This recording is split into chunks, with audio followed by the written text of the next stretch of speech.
Okay, next kita pergi kepada macam mana kita nak selesaikan ODE menggunakan Laplace transform.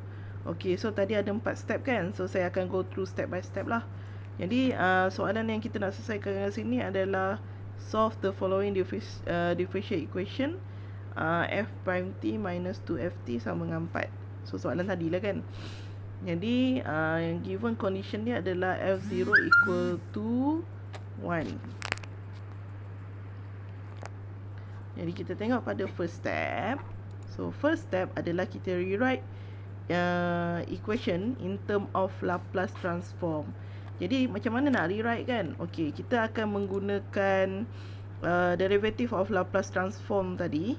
Okay, so maksudnya kalau jumpa ft dalam equation, dalam soalan, so kita akan gantikan dia dengan fs.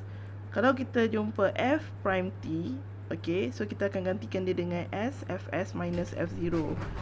Kalau kita jumpa f double prime t, ni refer pada second order, okay, so kita akan gantikan dia dengan s square fs minus sf0 minus f prime 0. Okay, so benda ni ada derivative ni adalah fix. Jadi kita hanya akan tukar ikut dia punya list ni je lah, 3 list ni. Jadi contohnya macam dalam soalan kita ada f prime t kan. So f prime t dia adalah sama juga dengan benda ni. So dia f prime t, so ni pun f prime t. So kita akan rewrite balik yang fs ni. Okay, so kita rewrite balik. So dia akan jadi macam yang dalam list of derivative tu. Okay, next, second kita nak rewrite equation tu ialah 2ft. So 2ft dia sama juga dengan ni lah kan. So ft sama dengan fs. So kalau 2ft maksudnya dia adalah sama juga dengan 2fs. Okay, so kalau dia 3ft, so dia akan jadi 3fs. Kalau 1/2ft, so dia jadi 1/2fs. Macam tu je lah. Okay, so dia kat sini kita punya adalah 2ft, so dia akan jadi 2fs.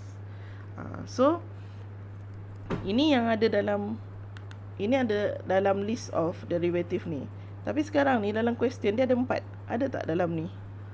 Tak ada kan? So kalau tak ada, okay, kita tak perlu gunakan list of derivative, sebab list of derivative dia hanya untuk ft yang ada differentiation dengan ft yang tak ada nilai. Maksudnya dia tulis ft je, dia bukannya tulis exponent ke sin ke, tak. Okay, so yang ada ni je kita akan gantikan dengan nilai ni. So kalau yang tak ada macam ni, 4 ni kan, so kita gunakan table Laplace transform yang normal lah. Okay, so ni list dia ni. So kita tengok, kalau 4 dekat ft ni mana satu yang lebih kurang sama. Okay, so ini adalah constant kan, 4 kan. So 4 adalah refer to table number 1 lah. Sebab ni A ialah constant. Kalau yang ni dia ada exponent, sin, cos. Dia ada exponent and sin, exponent and cos. Yang ni adalah T kuasa. Tak ada pun T kuasa kan. So maksudnya dia lebih afdal lagi kita guna table number 1. So apakah fs yang kita akan dapat? So kalau A kita adalah 4, so fs kita adalah 4/s. Okay, so kita tukarkan. So 4 dia akan jadi 4/s. So complete lah. Kita dah rewrite all the equation in term of Laplace transform. Apa tujuan kita guna Laplace transform? Laplace transform kita transformkan ft kepada fs. Okay, so ini tak complete lagi. Sebab apa? Sebab equation dia ni list ni adalah dalam satu equation kan. So yang ni saya just ajar macam mana nak tukar satu-satu. So tulislah balik, susunlah balik ikut susunan dia. So yang ni adalah f prime t. Okay, lepas tu ada tolak kan. So letak tolak. Tolak apa? Tolak 2ft. So 2ft ialah 2fs. Okay, lepas tu sama dengan 4. So maksudnya dia adalah sama dengan 4/s. So ini dah settle untuk step number 1. Kita pergi pada second step. So second step ialah insert the given initial condition. So tadi equation kita dah tukarkan kepada bentuk ni kan. S Fs tolak F0 minus 2Fs equal to 4 over S. Jadi sekarang ni dekat dalam ni mana yang ada F0? Dia dah macam Dora kan. Tunjuk kat mana? Kat sini. Okay, so F0 ni, okay, dia dah bagi dalam condition kan, F0 equal to 1. So tak payahlah awak pergi cari kat mana nak letak Y ke X ke, tak payah. Sebab dalam Laplace ni kita hanya perlu tukarkan je. So kat sini adalah F0, so kita akan gantikan F0 tu dengan 1. Okay, so F0 tadi kita dah tukarkan dia jadi 1 lah. Nampak? Okay, so kita dah tukarkan 1 kan. Lepas tu settle lah untuk step tu. Step nombor 3. So step 3 adalah rearrange the equation to find Fs. Dalam erti kata lainnya, tinggalkan yang mana ada Fs sebelah kiri, yang lain bawa ke kanan. Okay, so dekat sini kita ada S Fs minus 1 minus 2 Fs equal to 4 over S. Jadi mana satu yang ada Fs? Mana yang ada Fs? Yang ni kan? Yang ni S Fs dengan 2 Fs kan? So yang tak terlibat yang ni. Okay, so yang tak terlibat ni kita akan pindahkan dia ke sebelah. So negatif pindah sebelah jadi apa? Tak dengar. Oh, lupa tak ada audience. Okay, so negatif 1 pindah sebelah dia akan jadi tambah 1. Okay, so bila tambah 1, okay, tengok lagi ada tak benda lain yang selain daripada Fs ni yang kita boleh pindahkan ke kanan. So kalau ada, pindahkanlah sampai habis. Tapi kalau dah tak ada, so ni ada Fs, ni ada Fs, so tak payah pindah lah. So kekalkan dia belah kiri. Okay, so sekarang ni kita nak tinggalkan Fs belah kiri kan. So bawa lah keluar Fs tu, kita faktorkan. So faktorkan Fs, so apakah yang tinggal dalam? So bila kita bawa keluar Fs, yang first ni, okay, dah bawa keluar Fs, so yang tinggal adalah S. Okay, so kalau yang ni kita bawa keluar Fs, so yang tinggal adalah negatif 2. So in bracket dia akan jadi S minus 2. So yang belah kanan pula, okay, sebab dia dalam bentuk fraction kan, jadi kita samakan penyebut. So 1 maksudnya kalau kita penyebut dia S, jadi dia akan jadi S over S. Kalau penyebut dia 2, maksudnya 2 per 2 kan. Sebab bila kita bagi dengan nilai yang sama, nilai tu akan dapat 1 kan, betul tak? 4 bagi 4, 1. 2 bagi 2, 1. Tu maksud dia. So kalau kat sini penyebut dia adalah S, okay, so maksudnya 1 ni kita boleh tukarkan dia kepada S over S lah.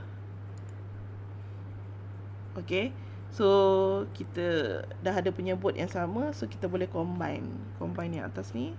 So dia akan jadi 4 tambah S per S. Okay, lepas tu tak settle lagi kan, kita nak tinggalkan Fs belah kiri.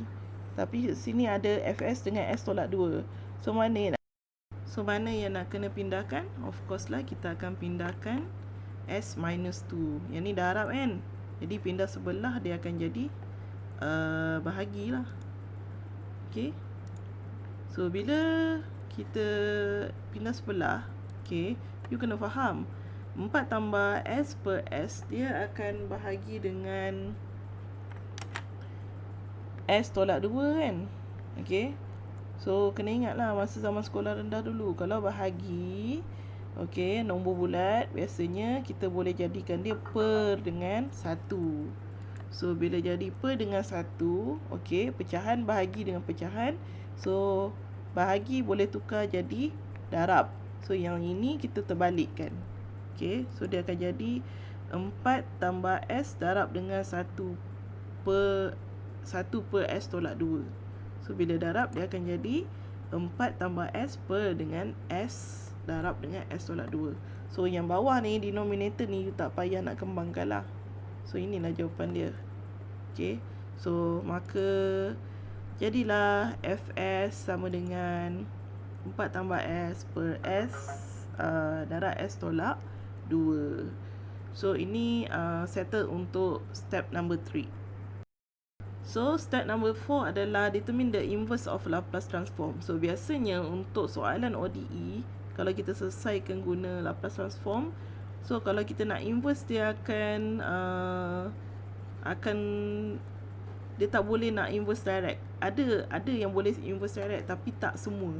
So most of the question kita akan guna partial fraction dulu, and then baru boleh kita inverse, sebab dia punya fraction yang kompleks lah. Contoh macam tadi kita dapat Fs adalah 4 tambah S per S darab dengan S tolak 2. So kalau kita compare dalam table, so memang tak ada solution. Jadi apa yang kita kena buat adalah kita kena simplifykan dia guna partial fraction dulu. So ingat tak macam mana nak selesaikan guna partial fraction? So you kena refer lah video sebelum ni. Okay, so kalau kat sini kita boleh jadikan dia sama dengan A per S tambah dengan B. So B per S tolak 2. Jadi kita settlekan macam biasa lah kan, guna partial fraction. So dia akan jadi 4 tambah S sama dengan A darab dengan S tolak 2 tambah BS. Okay, next kita continue lagi dengan partial fraction. Okay, so bila S sama dengan 2, maka kita akan dapat B sama dengan 3. Dan bila S sama dengan 0, so A kita akan dapat negatif 2. So yang ni saya shortcutkan lah, tapi untuk you kena settlekan lah semua dengan complete calculation yang macam saya ajarkan sebelum ni. Okay, so jangan skip pula. Alright, so jawapan untuk partial fraction adalah negatif 2 per S tambah 3 per S minus 2. Okay, so ini baru settle dengan partial fraction. So belum lagi dengan inverse. So last part adalah inverse lah kan.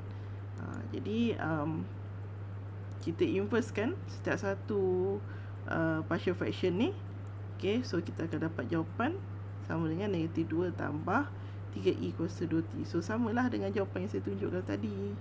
Okay, so inilah 4 step yang kita boleh gunakan untuk selesaikan ordinary differential equation dengan menggunakan teknik Laplace transform. So dalam arti kata lain, kita gunakan Laplace transform ni, kita gunakan semua method dalam Laplace transform yang dah dipelajari. And then dia punya journey dia adalah daripada FT, awak tukar dulu kepada FS, and then kita tukar balik pada FT. So inilah dia 4.4. Jadi dengan ini jangan lupa untuk buat tutorial ni. Okay, so boleh try. Ada 4 soalan kat sini, and then jawapan dia pun ada. So kalau ada problem, jangan segan-segan untuk halo-halo. Okay, selamat beramal.